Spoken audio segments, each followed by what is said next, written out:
Do I have to hit go live?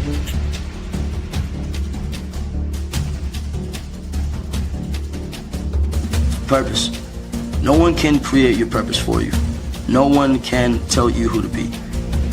So in purpose, you have to create your own purpose. And in evolution, you have to evolve towards that purpose. It's easier to live when you have goals to meet. You understand? If you have goals to meet, then you don't feel so voided, and you understand why every day you're looking at this person in the mirror, because that is the cool part about the game. You get to be anybody you want to be.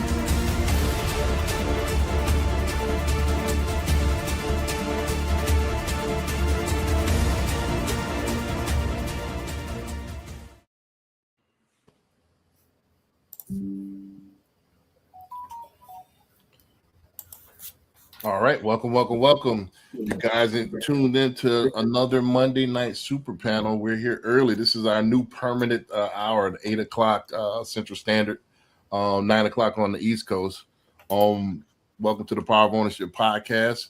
I'm your host, Brandon B. Dixon. We have a distinguished guest on the panel as well, Richard Giraldez. Did I pronounce that right? You did.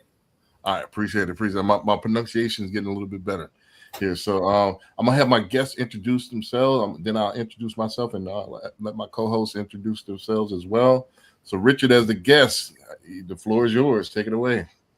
Sure. What I do is I work to help businesses, small businesses in particular, to significantly reduce expenses and to bring in extra revenue.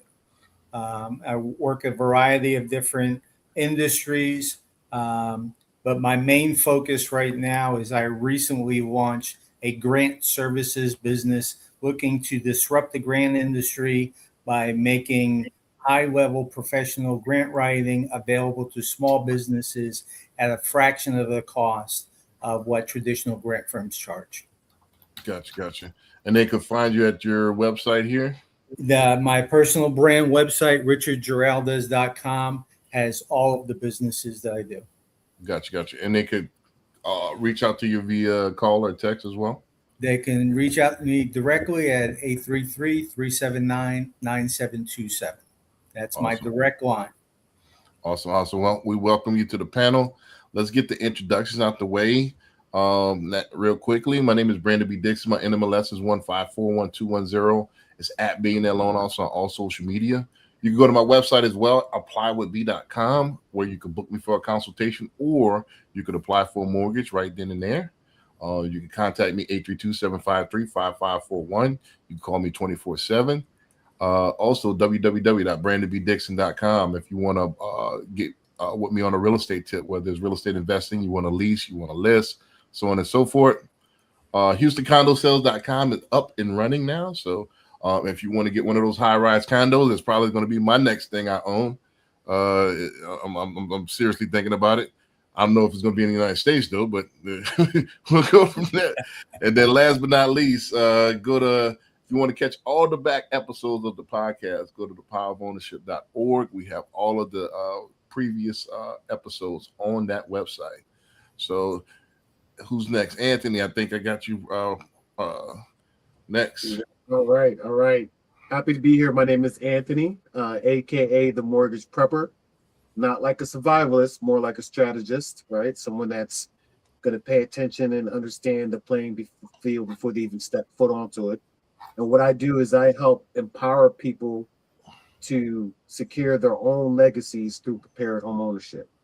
You can find me at themortgageprepper.com. You can also find me at The Mortgage Prepper on all socials. You can reach out and call or text at 919-336-0099. And super excited to be here. We have an excellent episode for you guys tonight. Gotcha. And David, I got you. Well, you got your own banners. I do. I can click. Yeah. Okay. So my name is David Youngs. My license number is 328679, one of the first issued. Minnesota, Wisconsin, Iowa, North Dakota, Arizona, Florida, and Tennessee are my 7 state licenses. However, all of us here at Nexa, including Anthony and Brandon, my co-hosts, have licensing across the nation available to us to assist with any needs that you have nationwide. If you want to follow me online directly, my YouTube handle is Infinite Home Team. YouTube is probably one of the best places to find me. However, you'll find me across the internet in any other social media platform with that same handle, Infinite Home Team, or you'll find me also infinitehometeam.com or davidyoungs.com are my websites.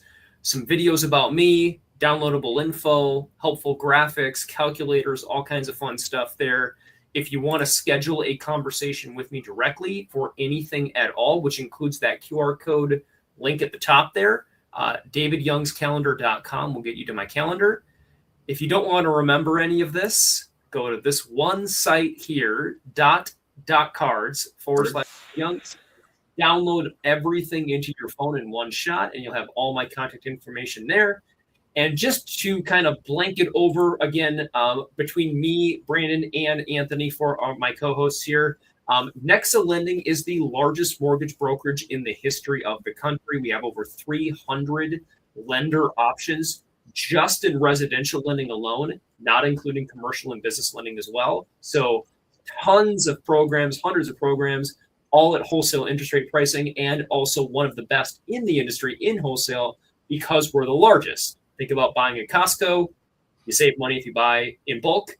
That's us. So if you have questions about anything mortgage or real estate related, reach out to any of us on the team. We'd be happy to help.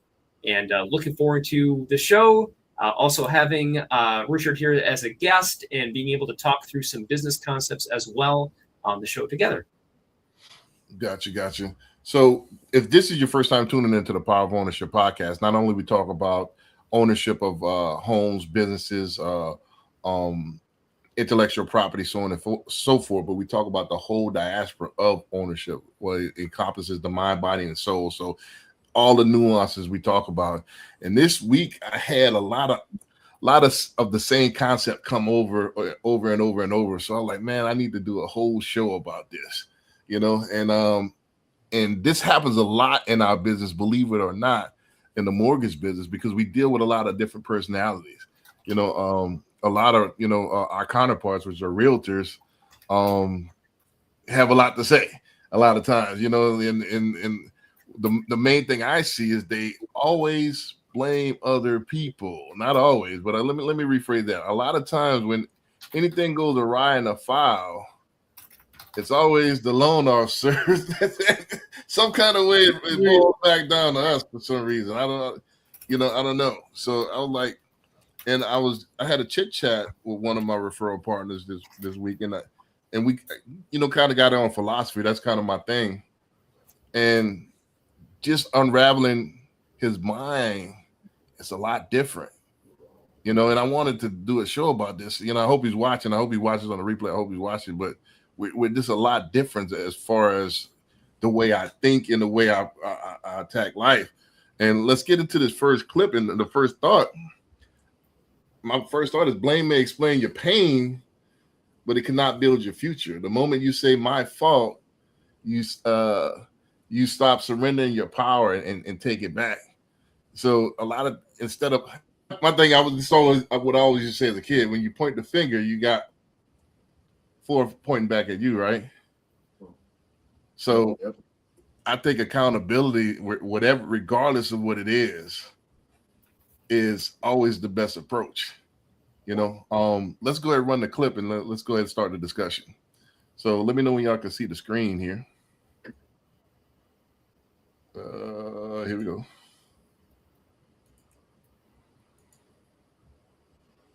Can y'all see the screen? When I was younger, Yes. I was really angry at my parents, like many people are, right? Yep. Justified or not, doesn't really matter. I was very angry and I blamed them for the woes of my life. And I realized that when I was 19, that these people that I hated, I was giving all the power over the fact that I wasn't the person I wanted to be. And I was like, well, it's their fault. And the idea that I had actually given these people that I hated power over my success was ultimately something that made me feel sick to my stomach and was what allowed me to point the finger of blame inwards and say my fault you stay in poverty until you learn the first lesson of poverty. Just wanted to make sure y'all hear the first part of that. For some reason it get cut off on the first part. So let me open it up to the panel. Is saying my fault an act of empowerment, or does it unfairly excuse the people who may have genuinely harmed you? So is this a part of a healing process, or do we need to just say my fault and move on? I'll jump on this one first. I think both things can actually be true in this case, right? Mm-hmm. I know from my particular family history is that, you know, we had to move around when we were younger a lot because of circumstances outside of our control, right? But here's the thing: the moment you decide to let those circumstances be the reason you can't build something, right, it's just now becoming permanent residency in my entire future, right? So I think both things can be true, but the moment you start letting it prevent moving forward and progress, that's when you start getting into trouble. Gotcha. All right, David, you want to take care? I'm actually glad, Anthony, I'm glad you said it that way, because I was thinking the same thing. I'm like, it's kind of both, and I wasn't sure how to phrase it. So I'm glad you started with that. I think it's absolutely right. Is saying my fault is an act of empowerment. Like you're taking responsibility for, I do have control over how I process this, how I interpret it, how I am going to handle it from here. It doesn't excuse the situation, the behavior necessarily. Like it's not like you're dismissing everything bad that happened in your life, because I mean, we all have different circumstances, and every single person on the planet, I'm going to say, has bad in their life in some way, shape, or form. So taking responsibility for yourself is important, but remembering that's not excusing the situation. So there's a balancing act in the mind and wrestling with this as a mental game, I think. That's just a struggle. And in this example, it was a parent, but it's not always a parent. It could be a sibling. It could be a spouse. It could be a friend. It could be a business partner. It could be anybody in your life that has genuinely done something to hurt you. And this is something that, to be quite honest, to this day, I still struggle with myself. I'm still working on like wrestling with this in my head of like, what am I responsible for and what am I not responsible for? And how do I process this? There's an art to this, and it takes a second, I think, to figure that out for everybody. Gotcha. Richard, you want to take a stab at this? Yeah, this is something that I've worked on. I was brought up I'm Puerto Rican, brought up in Brooklyn, and we have a mentality, we take no shorts. If somebody, when I was younger, somebody does you wrong, you file that and you make sure that you square up with them. But what I've learned, and recently I came across a quote that you create and have created everything that is in your life. And that encompasses your spiritual life, your family, financial, your knowledge, your emotional, your personality. It includes everything. And you take 100% responsibility for everything that happens in your life without exception and without condition. Right. I would piggyback off of that. And I say I kind of lean more toward Richard, what Richard's saying, because the question is juxtaposed to each other. That is it empowering or does it excuse it? It's definitely empowering, because no matter who harmed you, it's not about what they do to you, it's about how you react to it. It's the response. So if my response is to say, damn, you hit me back in 98 and it's 2026 and I'm still doing this for, when I got hit back in 1998, I've never moved on from it. It now dictates my action 30 years ago. From 30 years, I'm holding on to this. So with that being said, we used to, Anthony played football as well. when you played scared, that's when you got hurt. Yeah. Because when you play to your fullest capability, that's when you excel. You know, you don't put in your mind that, hey, I might get injured. You know, so you play to your fullest, and then that's when good things will happen. You envision it. That's what they used to call. They used to call it the zone. Back, Yep. yeah. So you got in the zone when you replayed the game before you actually played the game in your mind, and you seen the positive outcome, and you don't play like, damn, I might get injured, or you play scared. That's when it actually happens to you. You know, so I don't think going full circle. Let's go back to it. I don't think that constantly blaming somebody, you could play to your fullest capability because you're constantly thinking about that situation. You know, so let me bridge it to this one right here. Let's go to the second clip. I think people get addicted to blaming, and I think it's because it's a dopamine hit that they get sympathy, and sympathy is a part of, you know, I guess part of attention. So more dangerous addiction may not be drugs or money, it may be sympathy. What happens when being the victim becomes more rewarding than becoming free? You know, so let's go and run the clip, and I'll tell you I'll show you what I mean by that. Hold on a second. This always starts playing first. Wonder if there's a way I can fix this. All right, here we go. Addicted to being victims, not because life is hard, but taking responsibility for the actions that they've taken is even harder. We've all been through something. We've all been hurt. We've all been disappointed. We've all had setbacks. But at some point, you have to decide. Do you continue to want sympathy from other people, or do you finally want to make it? I've met people that uses their past as fuel, and I've met other people that uses their past as an excuse. The hardest words that you might ever have to say to yourself is to say that I need to do better. Once you accept that, that's when things will start changing for you. You're going to stop making excuses. You're going to start taking control. Your past might explain where you currently are, but it does not decide where you're going to go in your future. This might upset some people. I just wanted to make sure y'all caught the beginning. So let me open the question to the panel. How do we distinguish someone processing legitimate trauma from somebody building an identity around it? And who gets to decide when healing should become accountability? So where's the line?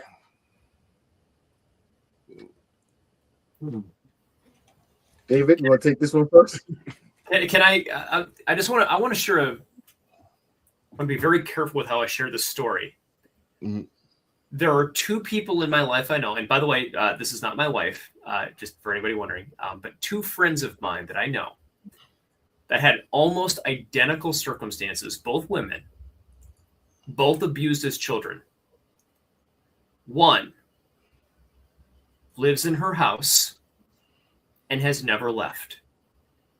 She is now, but both of these women now are in their retirement age.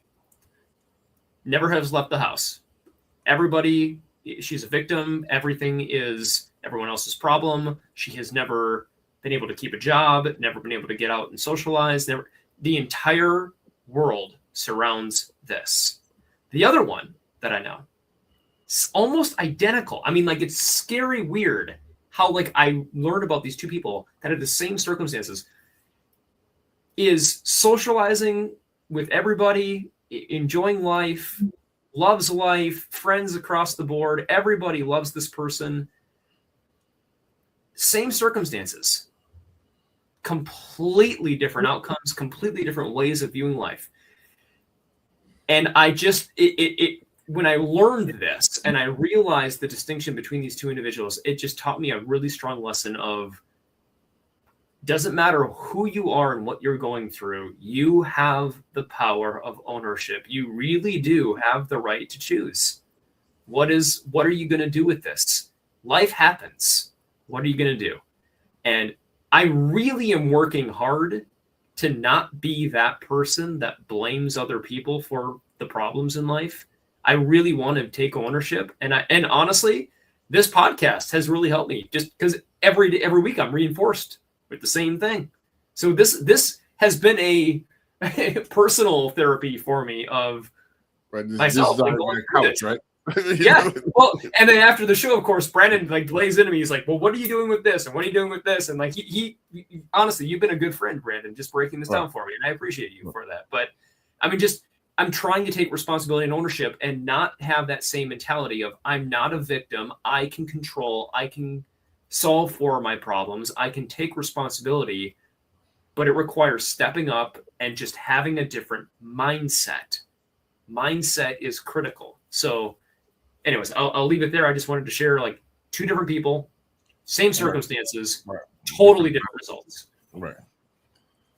Yeah, I agree. I think this whole show is going to be there's going to be a reoccurring theme, and I say this all the time. My mom always said this when I was a kid: monitor your thoughts. Right? If you're not actively monitoring your thoughts throughout the day, your brain will run wild on you. Right? When it comes to, I guess, legitimate processing, I think it has like a direction. Right? It's slow, but it's not linear. It's definitely difficult. But it's moving, right? So I think there's something being built on the other side of it, even if it's fragile. Identity built around trauma is circular, though, in the opposite, right? You come back to the exact same place over and over again with the exact same language, and the narrative really has no exit ramp built into it, right? Now, who decides when it's time to move on? I mean, ultimately, it's you. Nobody really has a right to walk up to someone and say, "Hey, you've been processing long enough. It's time to be accountable." You know, that's super arrogant in my opinion, right? So what I do think happens naturally, though, is people who are generally processing start at some point asking what they're going to do with it. You know, the question stops being, "Why did this happen to me?" and it starts being, "What am I going to build with what happened?" Right? The shift is a real line. Not a timeline somebody else gets to tell you or set for you. Gotcha. Richard, Yeah, I am the senior of the group here, so I have gone through my share of trauma. I've certainly lost many people along the way, and never thought I would live this long. I'm an Army veteran, and again, I did grow up in Brooklyn, so I've seen trauma. I have to disagree a little bit with the fact that if you are close to somebody and you see that they are just stuck in that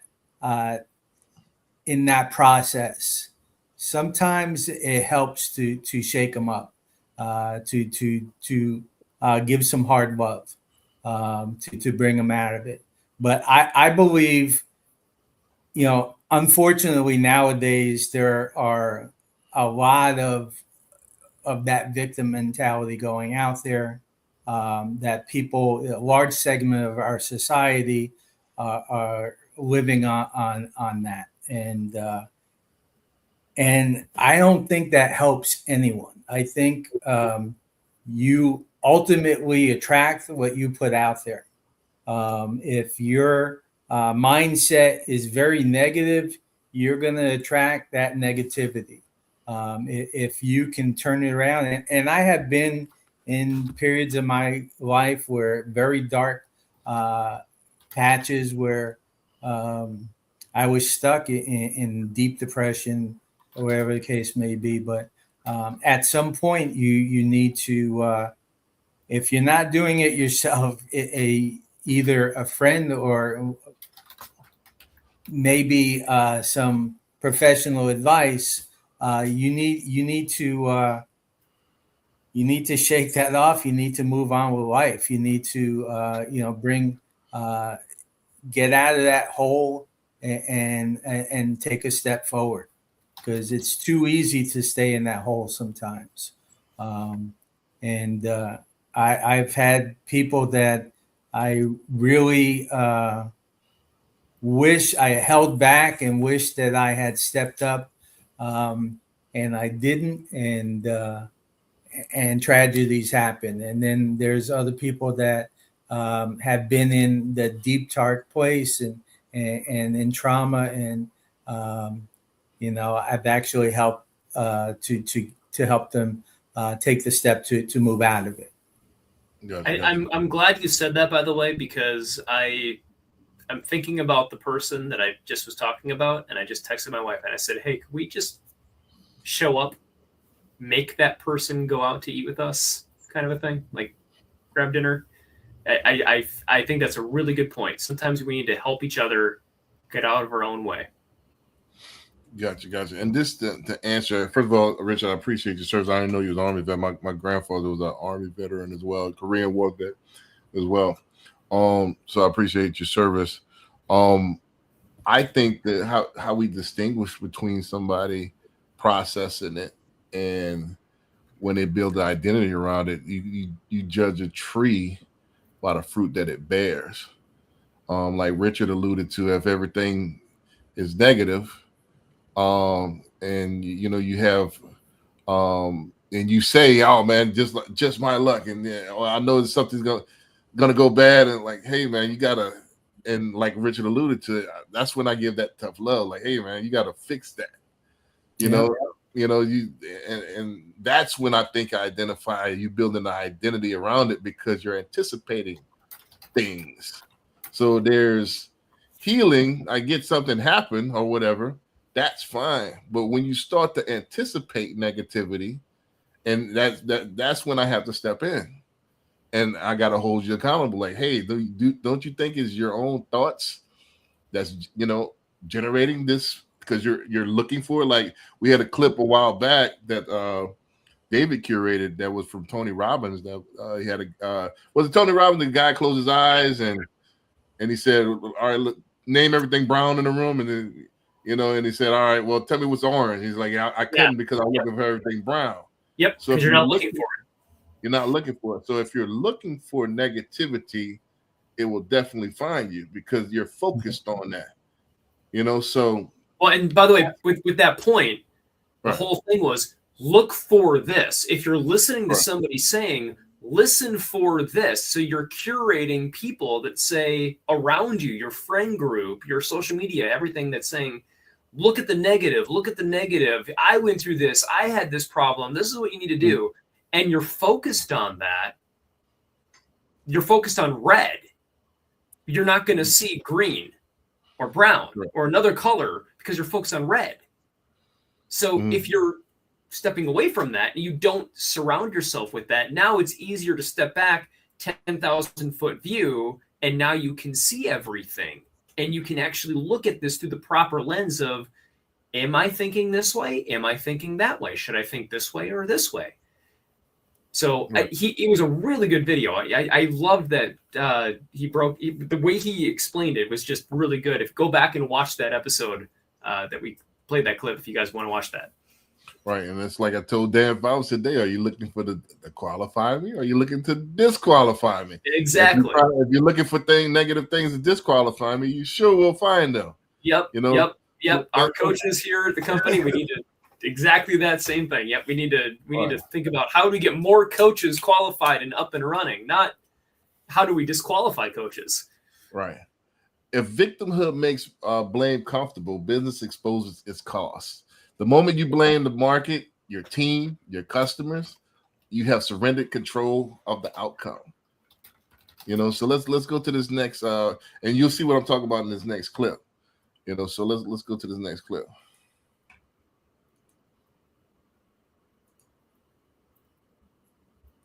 Makes you feel angry. Nobody makes you feel tense. Nobody makes you feel upset. You always decide how you're going to feel. And then if you're not careful, you will fall into a negative habit pattern of blaming the other person. Blame is the core of all negative emotions. When you stop blaming, you cut down the negative emotion tree. You cut it off, you kill it, and all the negative emotions die simultaneously. The conscious mind can only hold one thought at a time. It's the thought that the conscious mind holds that determines how the emotions will react, how the subconscious mind will react.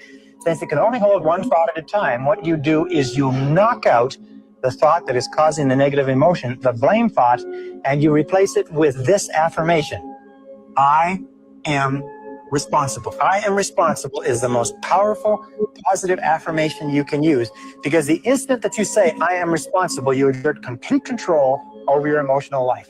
The instant you say, I am responsible, suddenly you are back in the driver's seat. Nobody makes you. Right.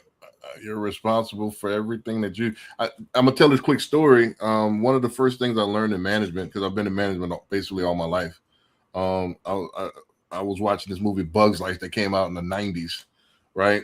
And this was right. And the queen was missing, and then there's a new queen that took over, right? I believe, and something happened. I think the hive got attacked, and she said, "Well, it wasn't my fault." And somebody said, "You know, in management, everything's your fault." You know, You're so, right. Yeah. So in life, everything's your fault. You know. So even if it's something that happened to you, you can't analyze and then reflect on what can I do better to prevent that from happening the next time. You know, so that's taking complete ownership of it. Let's get to the question here.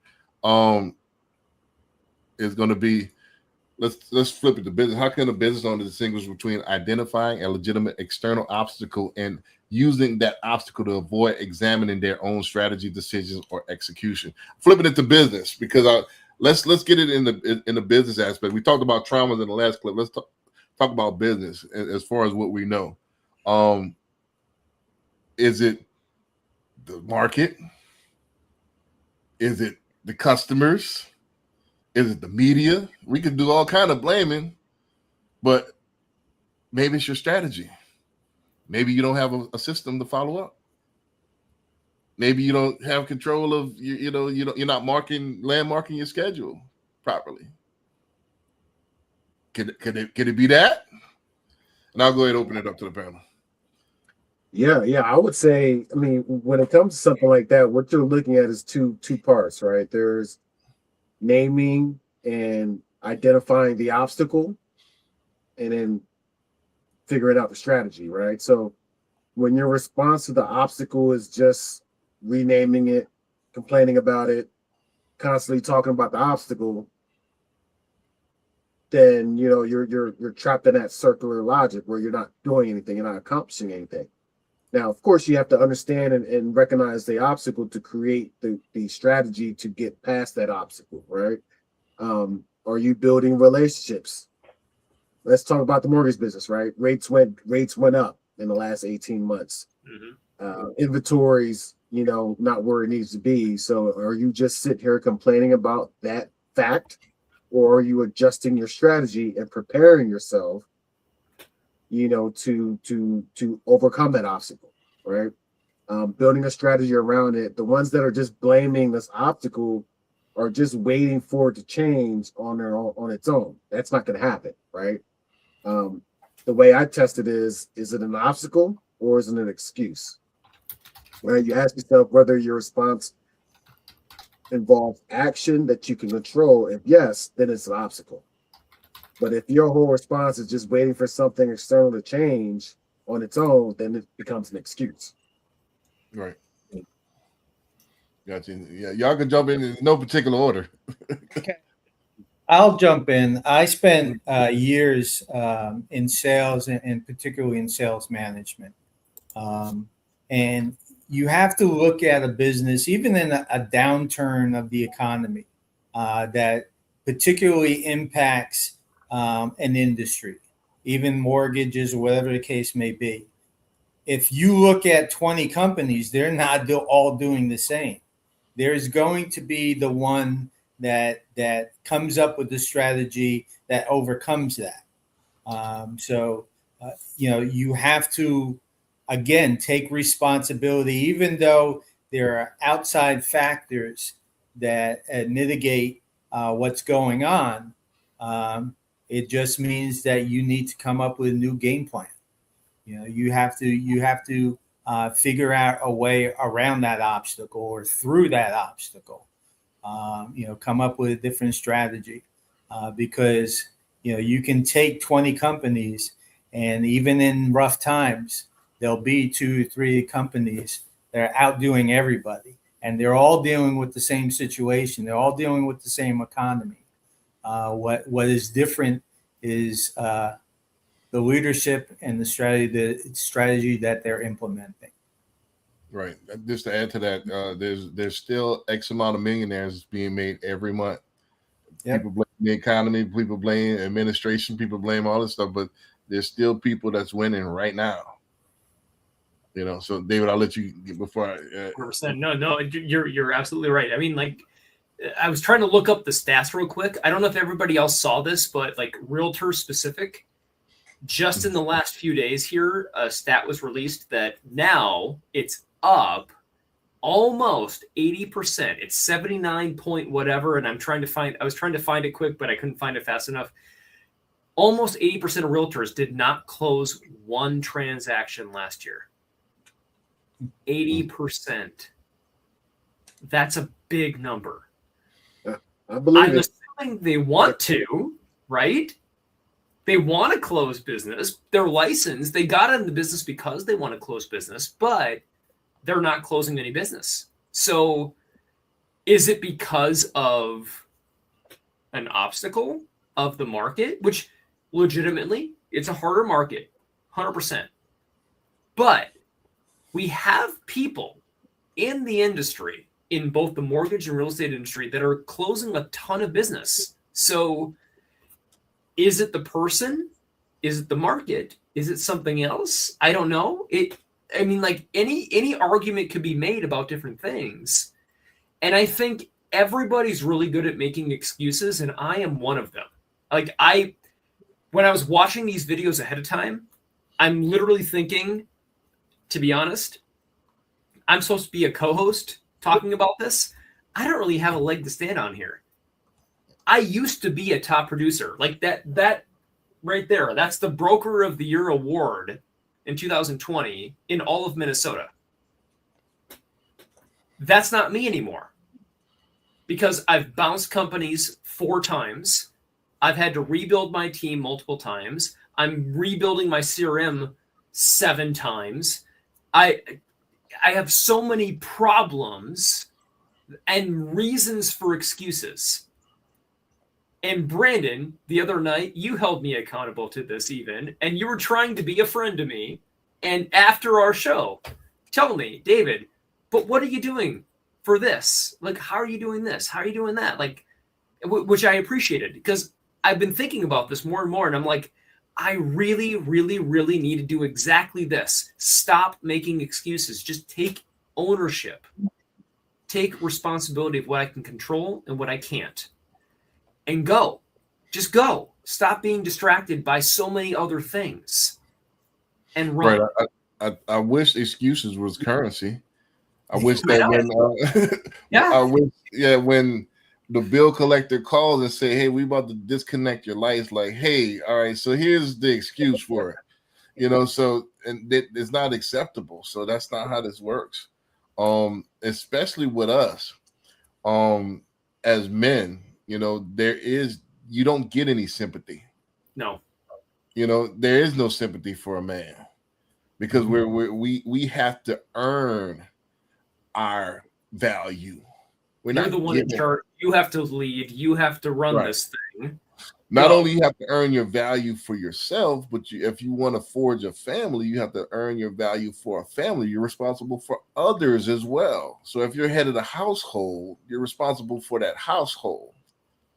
So we don't have the luxury to make excuses. It's either it is or it isn't. What are you going to do about it? So the victim. Yeah, go ahead.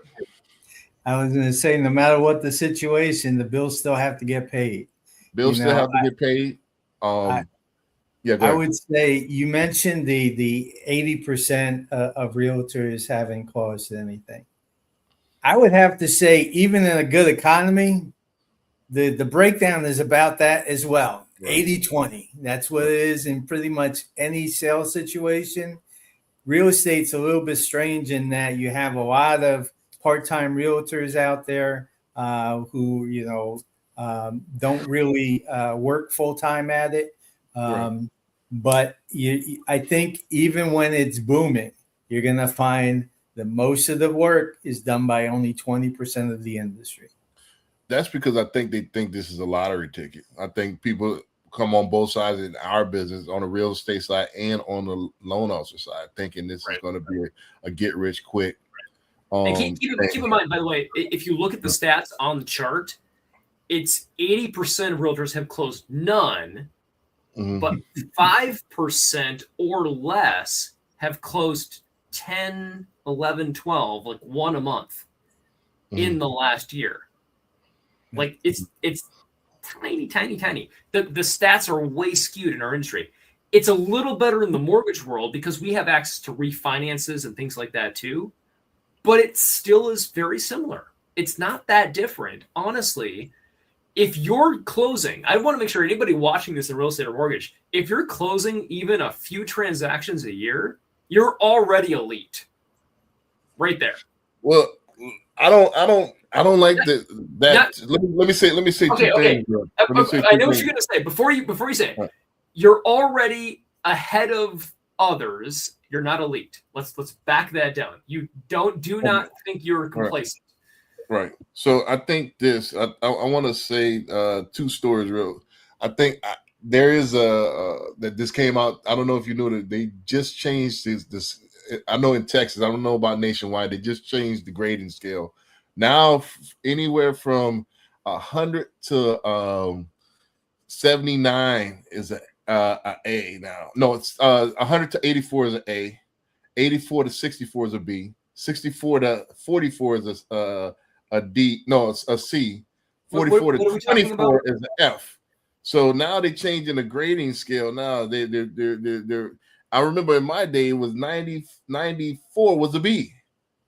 So they're you're talking about grades in school, you're saying. Grades in school. So they're lowering the bar of excellence. So I think when we start saying, hey, as long as I do a few, I'm better than everybody else, I think you're lowering the standard. And I want to echo what Mike Cordes said in town hall last week. And Mike Cordes is the CEO of Nexa Lending, who we all affiliated with. He said, and I don't know if y'all was in the town hall when the guy, yeah, man, what advice do you have from an LO that's struggling? You remember that question? I actually don't think I saw that particular point. Right. So Mike was like, yeah, you could either get out there and put a system together and do something, or you can sit there and wait at home and just wait for some stuff to drop out the sky and, somebody to wait for the phone to ring. So what you gonna do? So a lot of people sitting there and wait. What are you waiting on? You got to do something. Everything works, nothing doesn't, right? You mentioned every day. Right.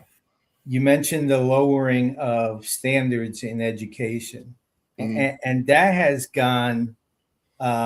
It's more societal push, right. Where even in sports now they want to just give everybody a participation award as opposed to awarding the ones that excel. They have classes now that they want to just make pass fail so that we don't traumatize the people who are not as educationally gifted. And in doing that sort of thing, you kind of, by lowering the bar, you lower people's motivation to do well. Right. Let me say this, and this is by no way misogynistic or anything like that. This is making a point.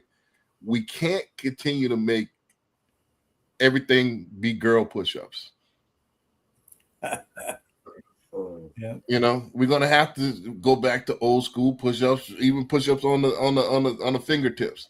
Sometimes that's what it takes to strengthen your hands.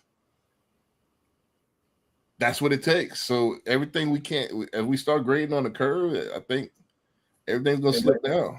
You make a good point, Brandon, because even if you start doing girl push-ups, they don't create the same muscle as the real thing, right? So you can make it as easy as you want, you're only doing yourself a disservice because you're not going to get the benefit of actually doing it the hard way. Right. By cutting corners, you're actually cutting out your growth. Yeah. You know. With that being said, let's get to this next one here. If blaming others reveal weak leadership, here's the harder truth: whoever you continue to blame may have more control over you than you and your business than you do. So for the guy that Mike Cordes was talking about, that I'm struggling now because I'm struggling. All right. So when Bill's called and hey, I'm new, and they're not gonna care. So I know he used that as a crutch, and I don't know if he took what Mike saying was as harsh or whatever, but I like Cordes. Cordes is like me. He's gonna tell you straight up. Yep. And that's how it is. So let's run this next clip here, and let me show you what I'm talking about on this.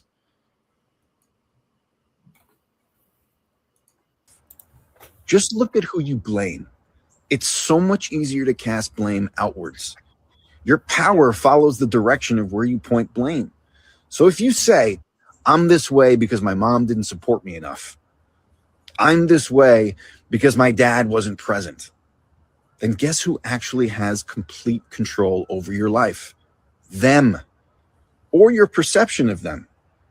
But if you said, I'm this way because I'm not resilient enough, I wasn't adaptive enough, I didn't have enough tolerance to handle that level of stress, well, then guess what? What can you do now? You can do something about it. And here's what a lot of people refuse to accept about personal power. Because you admitted that you were in charge, you were the one in control, or at least you have some control, some influence over the outcome of how you act. Most people, they would rather be victims with an excuse than architects with responsibility, because being a victim is easier. It protects your ego. It gives you someone to blame when life doesn't really go your way. But it also strips you of all the power to change everything. Every time you blame your parents, your ex, your boss, your circumstances, you are handing them the remote control to your life. You are saying, they broke me, and only they can fix me. That's not freedom. That is a prison that you are choosing to stay in. The moment that you take full responsibility, even for things that weren't really your fault, you reclaim your power. You stop being a passenger in your own life, and you become the driver. You stop waiting for external conditions to change, and then you start changing yourself. This doesn't mean what happened to you didn't matter. It means that you refuse to let it define you. You refuse to give anyone else authorship over your story. Your past shaped you, but it doesn't have to control you. The only person who gets to decide who you become from this point forward is you.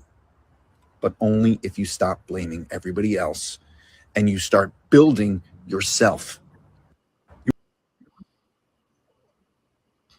Right. So let me ask the panel here. What's the difference between saying this wasn't my fault and saying this is still my responsibility to solve? And why do so many business owners confuse the two?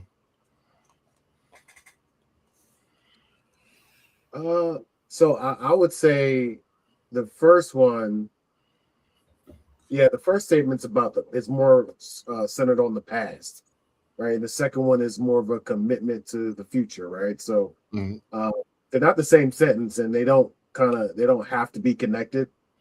I can say this rate environment was something I can't say this rate environment was something I caused. That's true, but I can also say it's entirely my responsibility to figure out how to serve my clients anyway, right? That's also true. So those two statements don't really cancel each other out. And I'd say, I guess, why do people confuse them? I think because in our culture, the saying, this is my responsibility, has been conflated with saying I was wrong or I'm to blame, right? So when a typical business owner hears, this is your responsibility to solve, they hear, oh, you caused this, right? And then they get into defense mode and they want to defend themselves. from the admission instead of moving toward the actual solution. The faster you separate those two ideas, right, past attributions, future actions, I think the faster you can stop defending and start actually building something. Good point. I mean, he said ego. He said the key word in that whole thing is ego. It protects the ego. I think people want to look good rather than actually being good. I think the you know, and feel good than actually be good. You know, so it doesn't make them feel nice to say, hey, this is it's my fault that I'm struggling. You know, it's my fault that I hadn't, hadn't done what I needed to do in order to excel. It's my fault. It's easier and it feels better to most people to say, damn, the market's down, huh? Slow month, tough month, huh? Right. I mean, it feels better. I mean, it caters to the ego, right? It makes you, it takes the spotlight off of you. But if you highlight, hey, damn, I didn't make any calls with past clients this week. I didn't actually send out any emails, so it's actually my fault I didn't close anything. That's too tough. I didn't go to this open house. I didn't go to these events. I didn't meet. I didn't talk to that realtor when I had a chance. I didn't let my mortgage advisor help me, by the way. Right. So it's a plethora of things that you could say. I think what happens, I think they do cancel each other. I'll just give you a little pushback, Anthony. I think it's two opposite things. I think if you look at the world as, I can't control what happened to me, but I can control the output, and I can control how I respond to it, and I can control my intentions. Then I think you go to a whole different thing. I think they confuse the two because of the ego. And I'll go ahead and open it up. I think that in business, like in sports, you don't really grow until you hit those losses or those points that help you to learn more. If you constantly doing the same thing over and over, you're not going to learn as much. That would be great, unrealistic, but great. But you're not going to learn as much because you haven't gone through those trials. I've been in that situation where I've been part of the sales team and blaming stuff on the manager and all that. For the last 15 years, I've been working independently. It's just me. I have nobody else to blame but me. And I've taken my share of losses.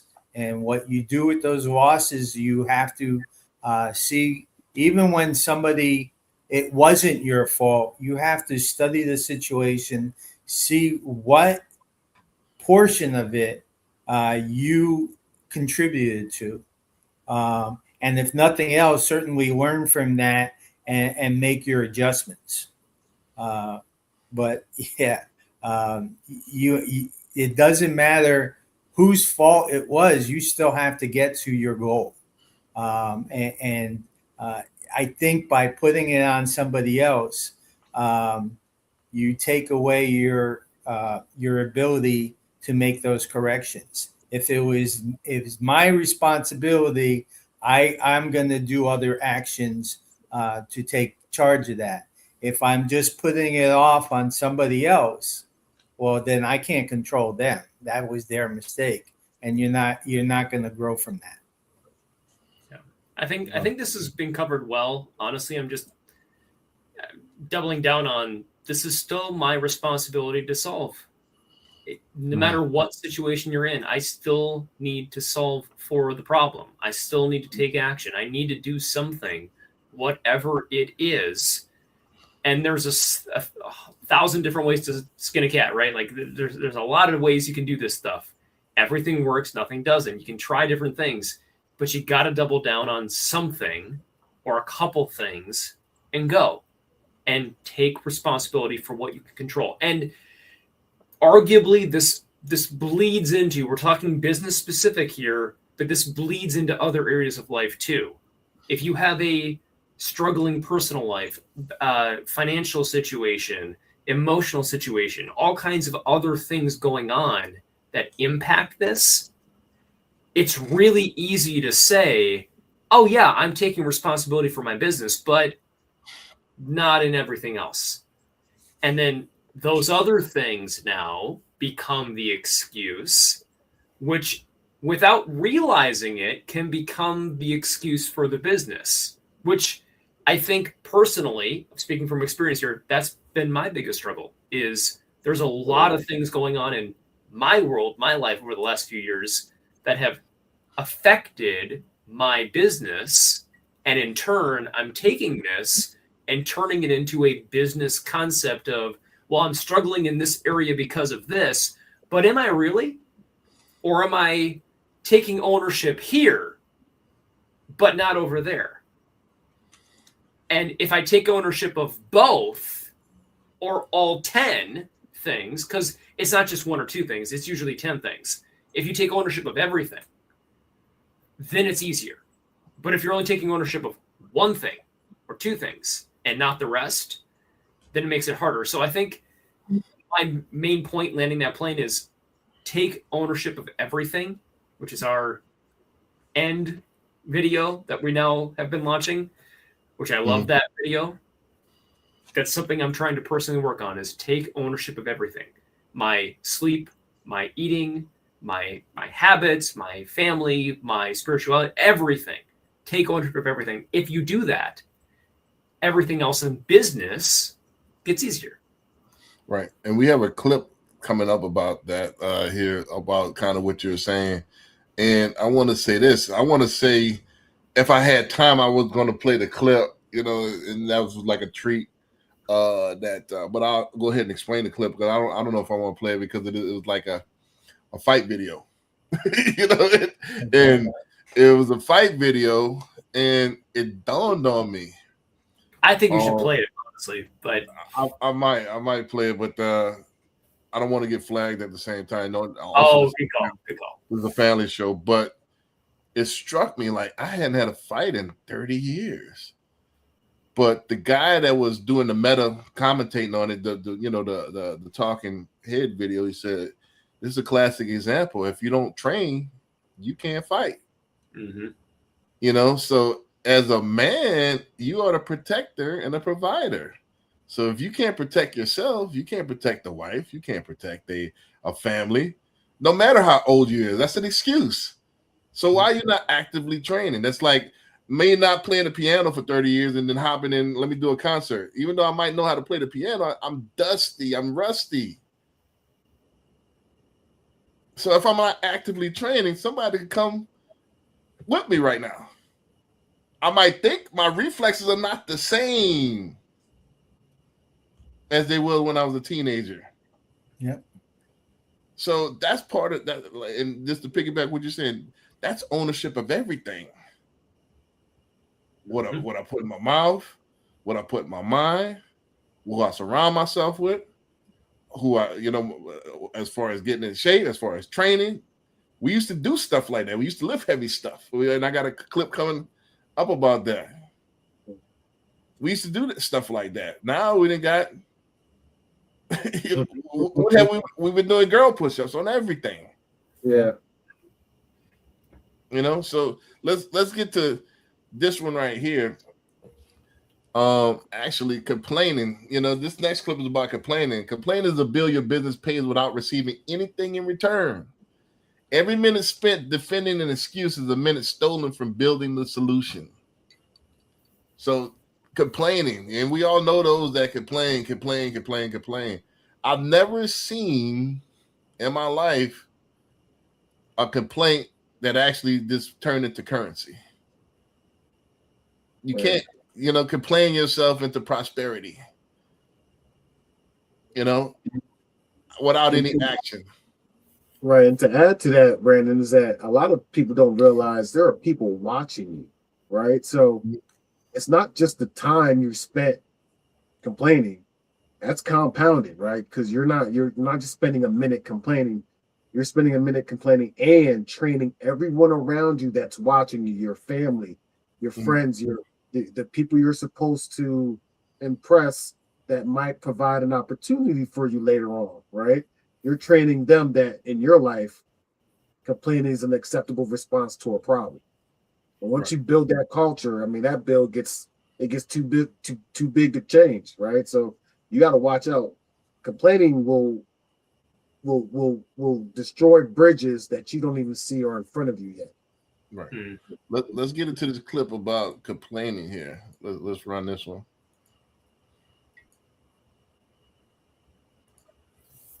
And that's something that really annoys me. You are responsible for everything in your life, even the things that weren't your fault. Born into poverty, not your fault. But escaping it, that's on you.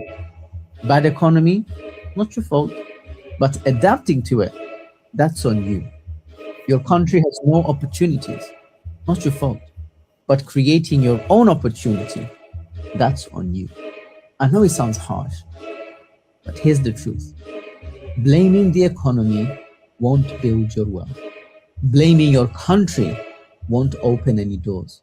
Blaming society won't change your bank account. Complaining feels good for 5 minutes, but building, that lasts a lifetime. So study those who came from nothing and became successful. Stop asking, why is this happening to me? And start asking a better question.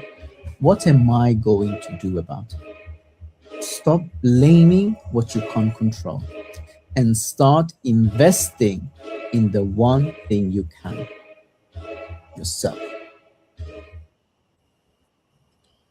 Just before we start, I like what Richard did his interview that's going to air Friday night, by the way.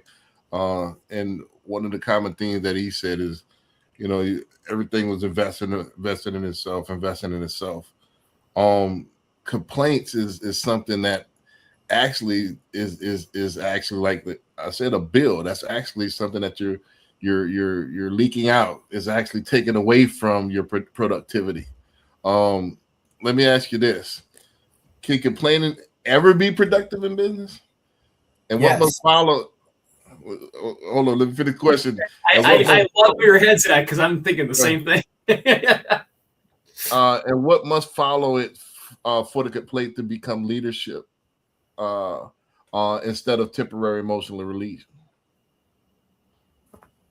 I said yes, just from the point of view as a salesman. I got to the point where I love to have a customer that came in and complained because it gave me the opportunity to be able to be of service, to show them empathy, show them that I was looking to help them. And in a lot of situations, you get them, you know, they had complaints about X product, and you put so much time and attention to them where Mr. Jones, your solution is actually product B, which is a lot more expensive, but let me tell you why this is going to make a difference for you. And they gave you a lot of opportunities, not only to shine, but to show some flexibility, some empathy, and again, it was always a moneymaker. I hear you on that, but this is for on the business owner or being inside of the business. Sure. Complaining inside of the business or as the owner or the leader or team leader, is that ever productive? Now I understand what clients, that's perfect for when you want to sell them, upsell them, stuff like that. But that they're usually complaining about something else, a competitor, which is good for business. But internally, I think it is beneficial because it depends on how you frame it, right? If you're complaining, well, I wouldn't say complaining. I like the word diagnosing. So if you diagnose an issue, you can address it. If you're just diagnosing it and you're not addressing it, then it's just an empty complaint, right? And I think diagnosing a problem or an issue is how you connect with people. That's sales 101, you know? That's exactly how you connect with people is you figure out what the issue, what the pain point is, and you're not just complaining about it, you're offering a solution. So it's got to be quick. You diagnose, you complain, solution has to follow up pretty quickly, right? I remember I used to do that with my son. My son used to come, and I used to, when he got out of school, I had what we call man camp, right? So every issue you have with me, by the time you get done explaining it to me, we're now moving on to the solution. And honestly, this is where I always had trouble dealing with women, because a lot of times the opposite sex, they're not so much looking for you to provide a solution. Solve. Yeah, they don't want you to solve it, right? They just want to spend a little bit more time in the diagnosis stage, right? So they feel that they're heard. But that's one thing I feel like it could be beneficial as long as there is a next step after it. Well, let me say this. Let me push back a little bit. I think just like I did with Creative Connect, like, all right, this is the pain point. This is the diagnosis. Let me do this. Let me go ahead and step up to solve it. We need to go ahead and meet with Dan Files. We need to go directly to the source to solve this, whether I need to be a coach or what I need to do to solve this, because this is good. There is no game plan. We need to get a game plan together in order to solve this particular pain point. So yeah, I complain, but it wasn't just for the sake of complaining. It wasn't that, hey, this is never going to work, blah, blah, blah. Look what's going on, blah, blah, blah. So if I can't beat them, with these coaches, join them and be the best. Yes. Make them step their game up. I was thinking about the analogy of a doctor. If a good doctor listens well to their patients, I come in and I say, "Hey, Brandon, I'm hurting," and you say, "Okay, I'll prescribe you this." Did you even listen? You don't even know where I'm hurting? Right? You haven't heard a single thing. I'm complaining about hurting, but you're not able to solve for it. If I come in and say, I'm hurting here, and you're asking good questions and you're identifying, diagnosing, okay, it could be, now that we've gone far enough down this hour-long discussion, now I know it's probably one of three things. And it could be this, or this because of what you said. Now here's the path. I think we should try this, then this, then this. And this is the solution to it. So to this point here, if you have a complaint, a legitimate complaint in business, but you can think ahead, is my challenge to anybody watching. Think ahead of what would the possible solution be? If I had a business coach right now, what would the possible solution be? What would they tell me? What would they do? To try to think ahead of that. And or if you're not sure, go hire that coach to help you get that solution, and then figure out, what do I need to do to change my mentality, my focus, my day, my whatever, my strategy to make this work so that I can have the feeling of relief of not having to deal with this complaint or problem anymore. So if you're going in solution-based oriented, if you're going in with that mentality, I think it makes a big difference. Same thing as, honestly, Nexa, best mortgage platform on the planet, bar none. We can prove that mathematically, by the way. There's no company that can stack up. However, as great as Nexa lending is across the country, we still have our weak points. We still have things we need to work on. I have complaints because I have a super high attention to detail on these things that I want to fix. But it's not complaining to complain. It's, let's talk through how to fix it. Let's solve for it. Exactly what you just said, Brandon. Hey, we need better coaches, people that can step up and take the lead in helping families across the country in taking on these clients. Great. Let me step up and be a coach. I'll take them on. Let's go. That's an incredible way of going about it. And you're inspiring me to want to say the same thing. Maybe I should step up and be a coach. Maybe Anthony should step up and be a coach. I don't know. Maybe that's the solution to solve for some of this. But when you're thinking about it that way, it changes the way you go about the entire process. It's not complaining to complain. It's bringing up a problem and then creating the solution before anybody else has even thought of the solution. Or Does that make better sense? yet, or better yet, becoming the solution yourself, not Yes. just suggesting, and is becoming a solution. Yes. And that's what I'm. All right, I'm volunteering. That's why I kind of got, and I don't get pissed off. I don't get angry because, like I said, but we almost got into it because, hey, you're dismissing me because I'm actually volunteering myself, my time, and everything to make this work for you guys. When I You meet guys with him are making all tomorrow, by the money. way, I'm going to go to bat for you. Right. And it's They're making amazing. all the money. I know you ain't got much time, Brandon, for you to be volunteering that kind of commitment. Right. That's Right. a lot. Right. Exactly. So I mean, I don't know. Maybe you didn't like my shirt. It's a Nexus shirt, but I don't know what you don't like. But you barely heard anything from me. But I anyway, think from a management point of view, complaints could be valuable in that, everybody has their own focus and their own thought on how things are going. And it's valuable to see those other perspectives. If, complaints could lead to better solutions. And ultimately, somebody who complains way too much is also valuable because that's somebody that's going to affect the mindset of the rest of the people around them. People who are chronic complainers usually got the door. And by the way, I think part of the problem is so many of those in leadership roles are hearing complaints so frequently, it gets really hard to tune out like the noise.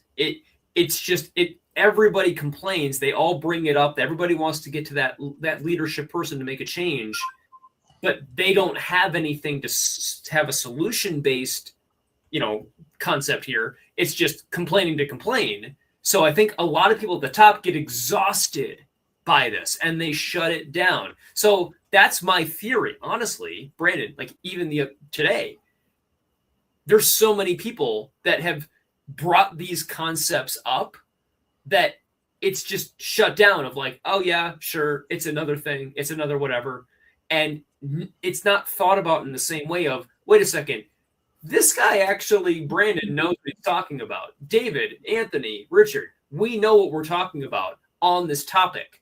We have a legitimate thing that we're complaining about and a solution to provide you as well. Right. I think sometimes that gets lost in the noise of the complaints of the masses, the majority. Right. This next subject here is going to be kind of what David alluded to earlier. This is the clip that I was talking about. Does order in your personal environment genuinely strengthen your business discipline, or do we sometimes mistake cleanliness and organization for character and competence? This is my theory, and don't take this the wrong way. This is my observation. And I've been, I recently moved to the northern part of Houston. I'm in the outskirts now. I used to live in Katy, which is a, pretty high end area in out of Houston. You familiar with Katy, right, Richard? Yep. Yeah. So I moved from Katy now. I'm in Cleveland, Texas now. So I noticed this ride. I want to make my area Conroe, Willis, Magnolia, the northern part, where they're developing. So riding around and kind of getting familiarized with the neighborhoods, I noticed one thing. I noticed when you go into affluent neighborhoods, everything's manicured, neat. The sprinkler system's hitting at a right angle. Everything, the windows are clean and pristine, and the neighbors speak, and they wave to you, and everybody's outside walking dogs and fitness. So you turn a corner, and you go to a poor neighborhood. It's trashed outside. Everything's out of disorder. Everything's everywhere. You got plenty of cars in the yard that don't work. They got grass. What the hell is this? I'm not saying every, but I'm noticing a pattern. It's almost like clockwork. I could tell by when I turn down the street and I see the disorder, I could possibly tell how much they're making in there. You know, and why is that? What you know? So and this is what I do. And I'm gonna say one more story after we play this clip. I make the bed. I don't leave any dishes. I fold everything just out of habit, just to have that sense of accomplishment. It's awesome. You know, every morning I make the bed, even though I'm not going anywhere. That's Nobody's a great coming book. over. By the way. Make Your Bed is a great book, Right. by the way, for those that haven't Right. read it. Nobody's coming in the bedroom. Just the sense of accomplishment first thing. And it's order. It's something that it mentally organizes you for the day. You know, besides your prayer, your meditation, stuff like that. Yep. But just to start getting things in order. That was the guy that wrote the book on that was like an army sergeant, captain, whatever. Like literally, make your bed, starts your day. Right. I Do think that's that. what they do in the military, right? Exactly. Stay organized, stay disciplined, Mm-hmm. and your entire life will work itself out if you just hold to it. Simple Yes, thing. So I'm glad you followed that. That's amazing. Let's run this clip here, and then we'll talk about it here in a sec. We down to the last couple. We're making good time here. Was a mess and why I couldn't keep it clean, everything in my life switched for me. Okay, I decided that I was never going to bed with a dirty house. I was never going to bed with dishes in my sink. I was going to make sure that I deep clean my house once a week for me. And I was going to teach my child that cleaning up behind yourself is your responsibility and that we don't live in filth. I was never going to be okay with that. When I decided to change my mindset, after that, when I decided that I was going to continue on with these practices, so many things in my life changed because I decided to stay consistent and be disciplined with this one area of my life. So you keep making excuses on why you can't keep a clean house. You keep making excuses on why you got a dirty car. Okay, that has nothing to do with me, but I know that everything is spiritual. And I believe that. Okay. And so one practice of me deciding to clean my house is opening up doors for different things in my life, but it's also closing doors to what the enemy was trying to bring in. I don't know if she went kind of far on the back part, but the meat of the message was well received. Let me ask you this. Which private habit predicts how someone will lead a business? And what eventually happens when their public ambition becomes greater than their private discipline? So this, digesting the clip, let's first start off, do you believe in that? Like, how you conduct yourself privately is how it's going to leak over to the public? And if it's your surroundings is in disorder, most likely everything else is going to be in disorder? Do y'all subscribe to that? Mm-hmm. I do. I think it's about discipline. It's funny. I live in Killeen, Texas, which is just outside of Fort Hood. And you certainly run into those neighborhoods with the beat down houses and people don't care. But you can drive into neighborhoods that are also low cost houses, but these are all military people and their stuff is squared away, and it's about the way you carry yourself personally. The discipline that you have in your personal life does bleed over into the way you handle business and the way the discipline that you handle your business in. Anybody else want to tackle that? Yeah. So I mean, I think what happens. So like Richard said, it is all about discipline, right? But what people don't realize is that when there is the absence of discipline, people are just running and performing by the seat of their pants, right? You're running on adrenaline, you're missing deadlines, you don't have the proper systems, there's no order or structure. And honestly, that's when you see people that are just beat down by their profession, 20, 30 years in the game, and now they're just they're worn down because there is no structure, no order, and they're just running on adrenaline all the time. You can outspend your private discipline for a while with just energy or charisma, like just pushing through it. But after a while, it's not gonna last. Your body will break down, right? You have to lean on your discipline and create those systems that create order in your life to make it, because life is going to be tough outside of that, right? There's no reason letting your life be so messy that you're adding to the curveballs you're inevitably going to get, right? So I agree. It is that those systems, you know, for example, if I don't get up at 4:35 in the morning, if I don't get out, do my walk, do my my stretching, the 5 or 6 things I do before I even turn on the computer, I just don't feel right, you know. But when I do accomplish those things, like you said, Brandon, you're on a high, and everything else just is downhill. Anthony, kudos to you for doing that every single morning, by the way.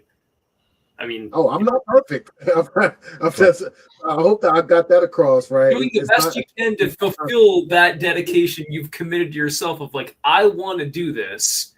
Because funny thing is, I want to do the same thing. I'm not doing it right now. I'm not doing it. So I need to get better at this.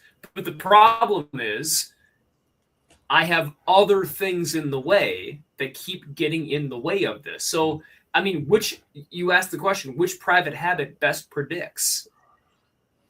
Enough sleep, eat right, drink plenty of water, read. I mean, meditation. Think about like what you're doing and like where you are in life, and like pause to just reflect. Everything you do in life ties into business. They cross over. And if you're not performing well as a person, you're not going to do great in business. Every successful person I've ever met in business has those things buttoned up. They get up at the 5:30 a.m. They're doing the run. They're doing the workout. They do these things. And I'm not there yet, personally. But I see this in every single business person that is successful. And I'm like, why am I not doing this? But it's good that we have these people to look at as examples to imitate. And I love that we have that. And I want to imitate those examples because I believe personally, if I drink more water, eat better, go to sleep on time, do my run and workout in the morning and my stretches and everything else, and, you know, self-care and all these other things, I firmly believe, even though Brandon's going to argue, just stop sleeping and just make videos all day long. As much as he might say that, I still feel like I need to do these other things over here, be better and take better care of myself and stop letting other people take over my life. Because honestly, that's been my biggest struggle lately is other people have taken over my schedule. So if I can just control my schedule a little better and get back to what is important to me, double down on 1 or 2 marketing things, double down on my family, double down on my sleep, my water, food, everything, do the whole thing. If I do this correctly, I should succeed by default, right? Not by default. I mean, that's it's a good framework to start off with, but it's not going to automatically. You still need the right strategy, and yes, exactly. Good point. But in order to put your pants on, you still have to put it on one leg at a time. You still have to have a system on putting your I like to pants jump into the pants. Right. So yeah, a lot of times you might fall. It's not a good strategy. You might pull something. You know, so one leg at a time is a better strategy. So so that's the thing with that. Let me say this. You know, I took years off. You know, because I used to bodybuild. You know, I know you probably could tell by the deltoids and stuff. Dude, by the way, if nobody's seen a picture of Brandon from the past year, dude was ripped, man. Right, my bad. I hit the camera by mistake. But yeah, I used to be sliced and diced. Am I getting feedback? Yes. Give it a sec. The camera might have thrown it off a sec. All right. What about now? You're good. All right, cool. So I took years off, just eating, cans of tuna for years and egg whites. I did that for years and years, right? So I got in my 40s and I just totally took off. As I gained like damn near 200 pounds. You know, actually 200 pounds plus. Ate what I want, you know, got up when I want, you know, made a bunch of money already twice, you know, and I'm like, yeah, let me kind of do what I want for a little while. It's tough.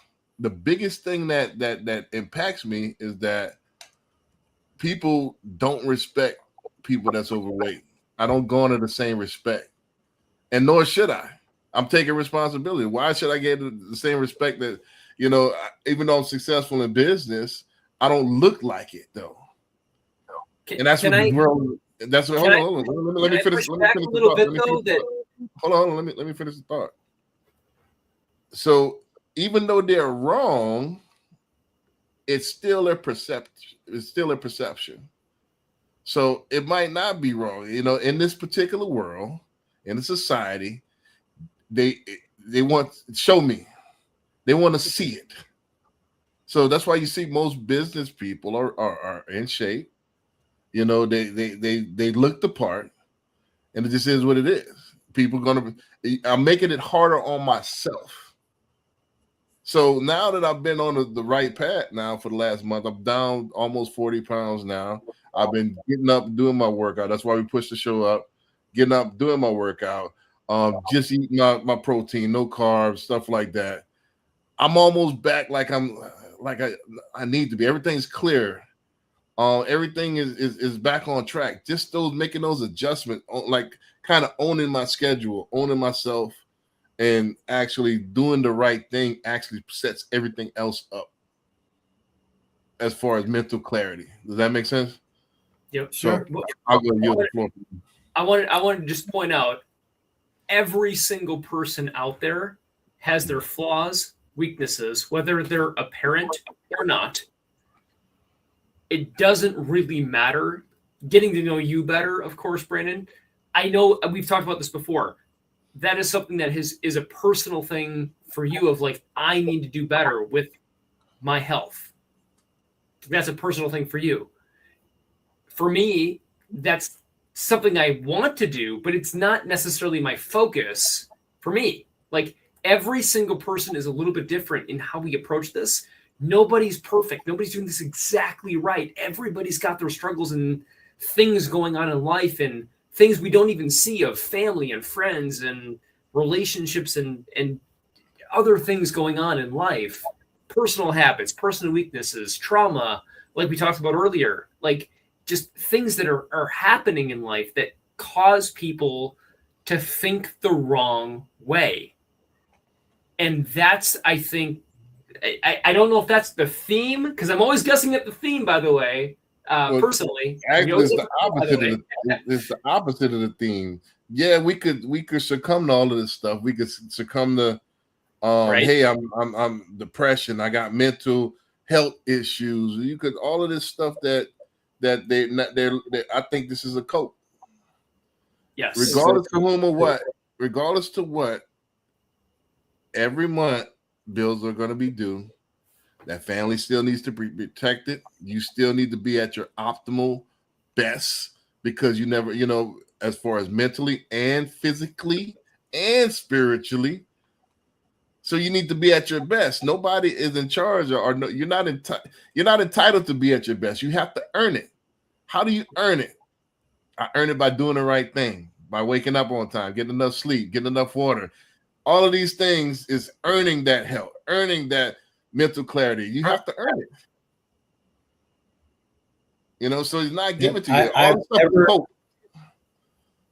I've never seen somebody who was especially financially irresponsible personally be able to translate into running a good business, because you're going to take that same irresponsibility, that same percentage of chaos that you allow in your life, and you're going to attract that amount of chaos into your life. If you can't be disciplined in your personal life, you're not going to be disciplined in your business life. Right. A lot of this is cope. A lot of this stuff that we've been doing, girl push-ups, and let's label this something. Oh, I have this. So now this is the excuse for me to slack because I have this. This is the excuse. This is the complaint. Oh, because I have this, I can't do. And it's cope. So let's get to this last clip here, and let me add real quick on to that. Brandon said, yes, I'll be the first one to tell people that yes, you obviously want to keep your health first and foremost. Mm-hmm. But to be honest, man, sometimes it takes you being witness to something. I started this journey getting back into shape with my mother, who's 70 years old, going through the healthcare system and seeing how if you're relying on that, you're in trouble. Right. This is a fact. You have to take ownership of your own life. And I'd rather go through the struggles that life is already going to lay out in front of me instead of adding my own with my physical health. Right. Well, twofold is like, your children not responsible, or you're not entitled to get their care. That if they volunteer that's on them. But your irresponsibility, visits the next generation, right? So you're not able to take care of yourself because I think I'm getting some feedback.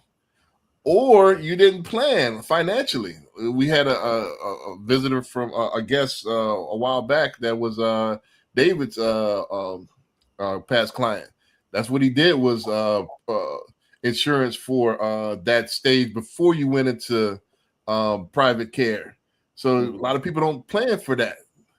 We kind of wing it. So all the planning is part of your responsibility. And if you're gonna drink a 6-pack every day, you better make sure you have money squirred away. Right. That liquor gives out at 45. Right. You plan on it. You might as well plan on it. You smoke a pack a day. Yeah, it's coming. So I don't know why we get delusional about this stuff. Let's run this last clip because we at the hour and a half. I said we're gonna be an hour and a half. So last clip. All right, is today's real crisis a lack of masculinity or lack of purpose, standards, and responsibility being mislabeled as a masculinity problem? So let's get into this last clip, and you kind of see what I mean.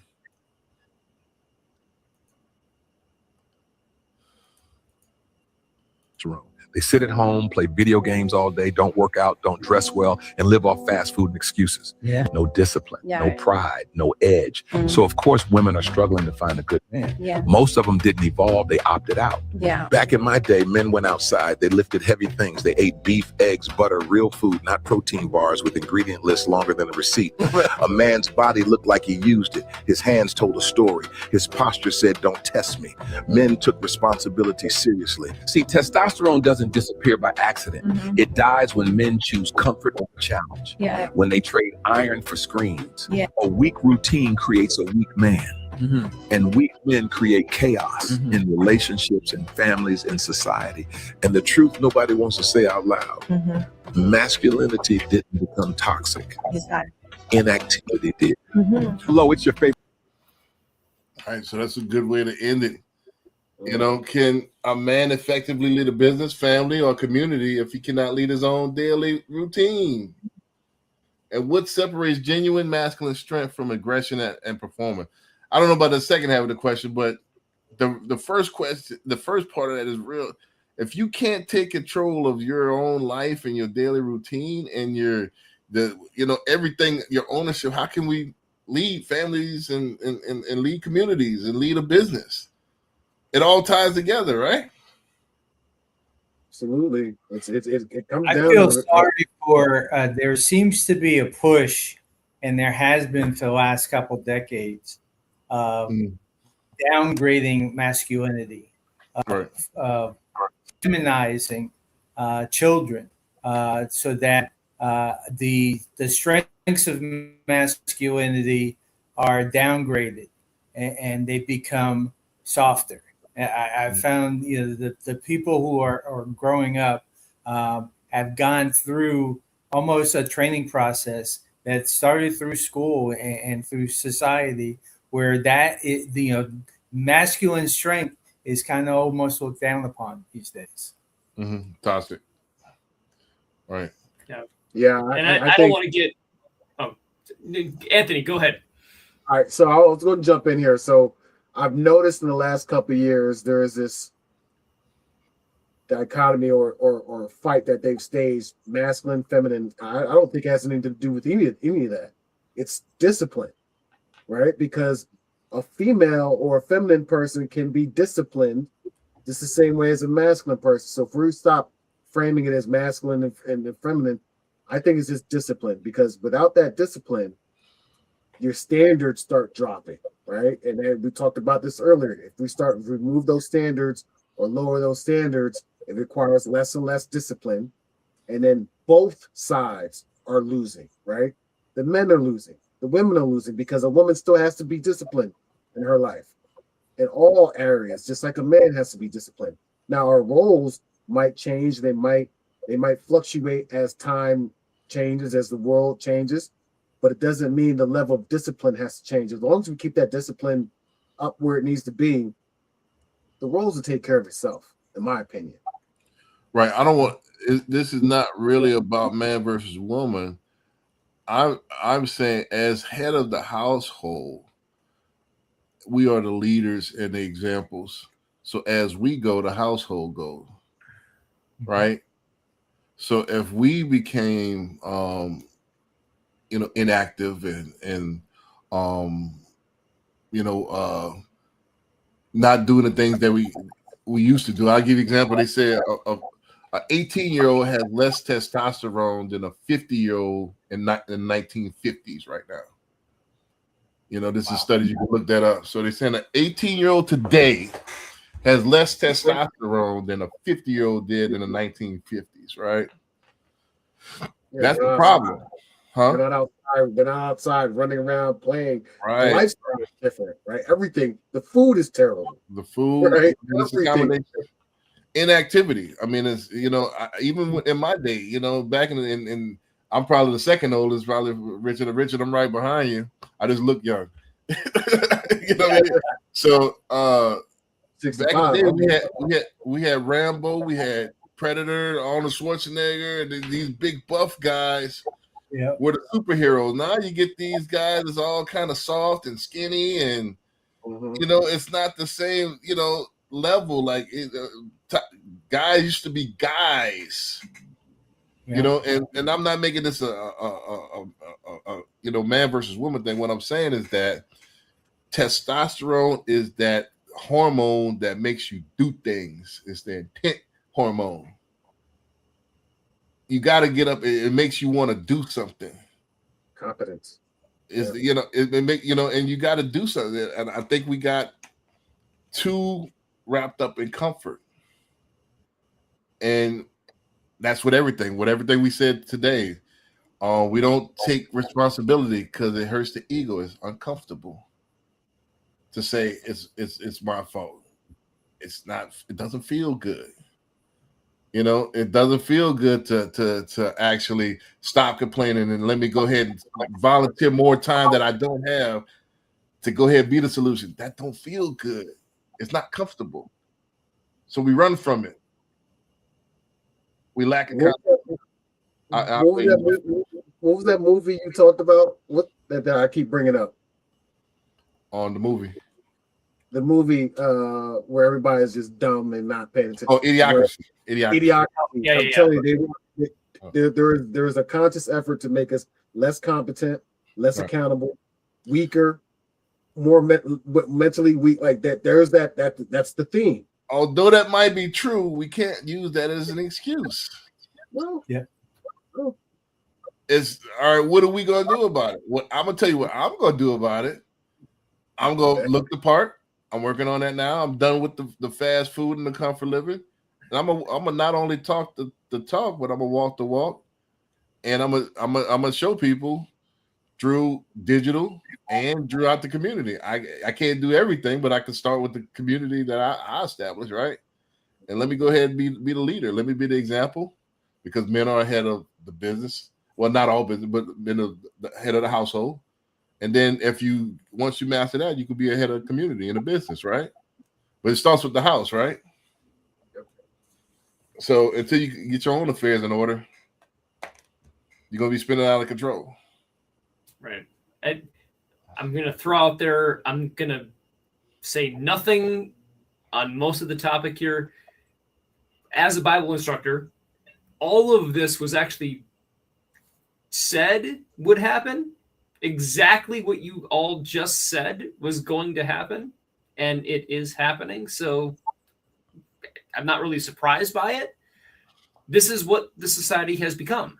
It absolutely is exactly this, is masculinity has been diminished over time. So when this happens, what can we do as men to take the lead and do the right thing and step up to the level that we need to follow to help our families, to help society, to help people? So I think doing everything that we can to just increase our daily performance, as it says here, of masculine strength, aggression, performance, like all these different things, business, family, community, all these topics, all of this ties in together. Like there's nothing that is separated. Like we're trying to, in this context, or we're trying to go into business specifically, of course, but all of these things tie in together overall. So having a really clear, disciplined understanding of this is me. This is how I'm going to run my life, not just business, my life. This makes a big difference in how everything works out for you in life. Right. Final thought, and then we'll get the last question out, and we could go ahead and wrap it up. Ownership doesn't mean everything's your fault. It means the next move is your responsibility. Stop surrendering power through blame. Make the adjustment and build forward. So that's the theme of the day. All right. So with that being said, let's get to the last question. After watching all the clips, what's one thing that you're taking away from this episode? Richard, I'll go to your guest, so I'll go to you first. It's funny because we touched on the whole masculinity thing and how there's empowerment, and part of empowerment is taking responsibility.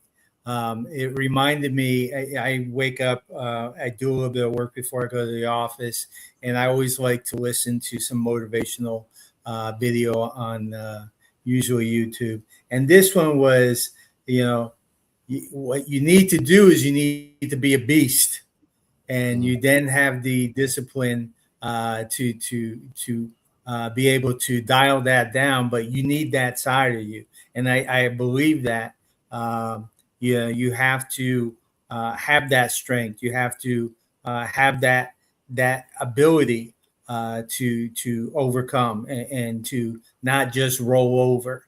And I think a lot of as especially as older men in the society, it's up to us to add that lost portion of lesson and of example to the younger generations, because I think it's purposely being a less masculine society is easier to control. So I don't think all of it. I think a lot of it is purposely done. Right, for sure. Yeah. I think for me, the biggest takeaway is something that I've lived my entire life on is monitoring your thoughts. Right. I think everybody has to take time to sit with themselves and actually be introspective, understand, hey, this is what's going on in my brain. How do I diagnose it? How do I get past it? How do I overcome it? Richard said something interesting. What helped me get up every morning at 4:30 in the morning was I put on my alarm was those the Motiversity. I don't know if you've heard of it, where they're basically just yelling at you, get up, stop crying. There are people that don't have the luxury you have.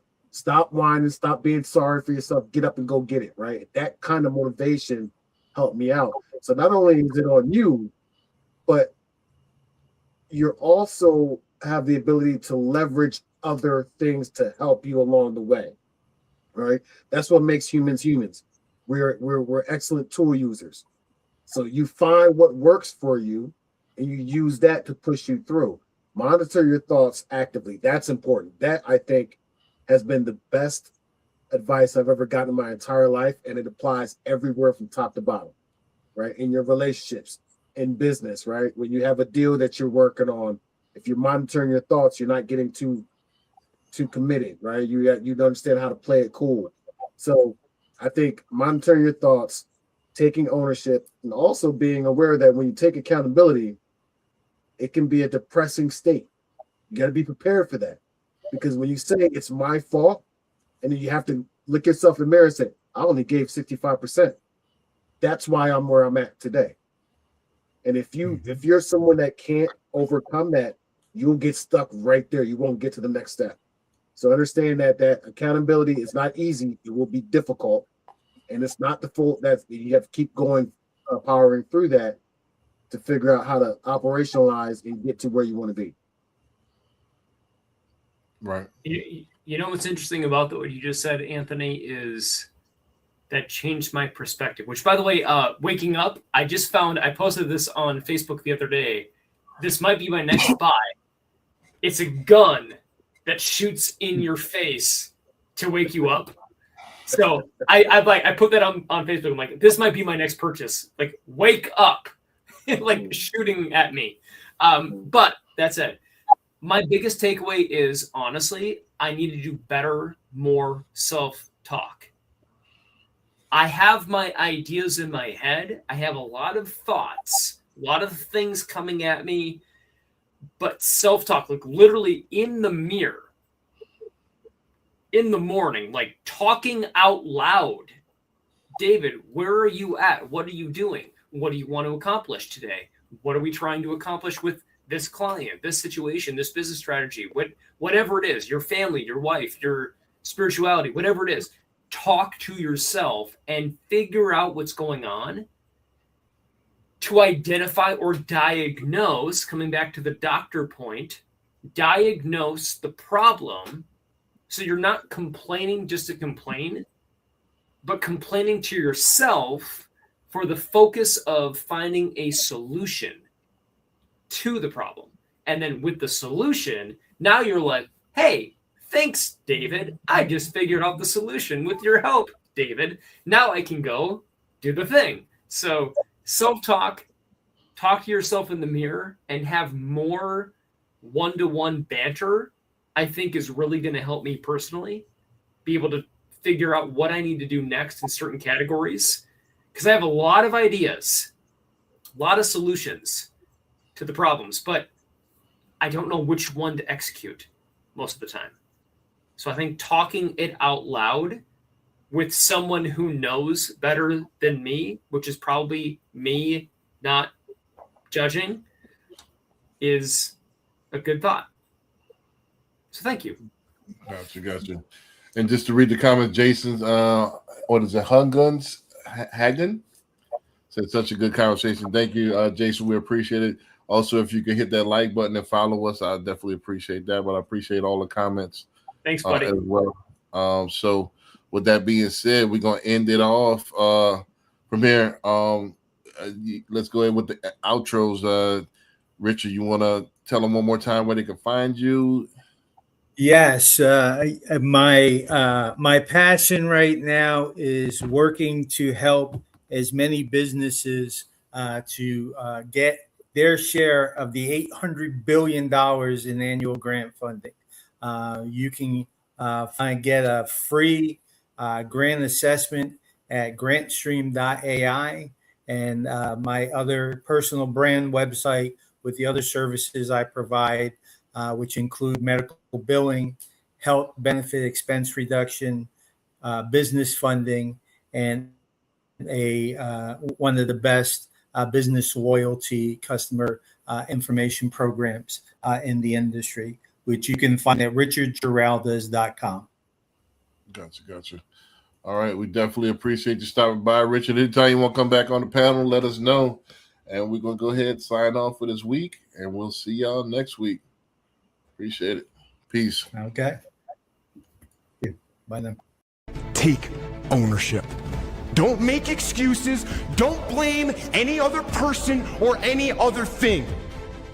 Get control of your ego. Take ownership of everything in your world, the good and the bad. Take ownership of your mistakes. Take ownership of your shortfalls. Take ownership of your problems. And then take ownership of the solutions that will get those problems solved. And when a team takes ownership of its problems, the problems get solved. And that is true on the battlefield, it is true in business, and it is true in life.